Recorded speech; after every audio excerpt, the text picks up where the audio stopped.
ஒரு வீடை நான் பார்த்து பிடிச்சி புக்கிங் பண்ணிட்டேன். ஆனா இப்ப இந்த புக்கிங்கை கேன்சல் பண்ண போறேன்னாக்கா எனக்கு திருப்பி ரீஃபண்ட் கிடைக்குமா, இல்ல நான் ஏதாச்சும் எக்ஸ்ட்ரா சார்ஜஸ் கட்டணுமா அப்படின்ற கேள்வி நம்மள பல பேருக்கு இருக்கு. அது எப்படின்றத பாக்குறதுக்கு இந்த வீடியோ ஃபுல்லா பண்ணுங்க. நீங்க ஒரு புது வீடை பார்த்துட்டு அந்த வீட்டுக்கு நீங்க புக்கிங் பண்ண போறீங்க அப்படின்னாக்கா உங்க புக்கிங் ஃபார்ம்ல போட்டிருக்கோம் நீங்க எவ்வளவுக்கு புக்கிங் பண்ணணும், நீங்க புக்கிங் பண்ணினாக்கா என்ன ஸ்டேஜ்ல இருக்கப்போ உங்களுக்கு ரீஃபண்ட் கிடைக்கும், எவ்வளவு உங்களுக்கு ரீஃபண்ட் கிடைக்கும் அப்படின்ற விஷயத்தை நீங்க டீடைலா போட்டிருக்கோம். அதை நல்லா படிச்சு தெரிஞ்சுக்கணும்.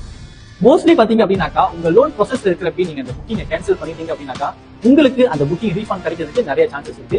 அதுவே நீங்க எஸ்பிஐ சைன் பண்றப்ப நீங்க கேன்சல் பண்ணீங்க அப்படின்னாக்கா இது உங்களுக்கு திருப்பி ரீஃபண்ட் கிடைக்கிறதுக்கு கொஞ்சம் கஷ்டமா இருக்கும். சில டெவலப்பர் கொடுப்பாங்க, சில டெவலப்பர் கொடுக்க மாட்டாங்க. அது ஒரு டெவலப்பர் பொறுத்து தான் இருக்கும்.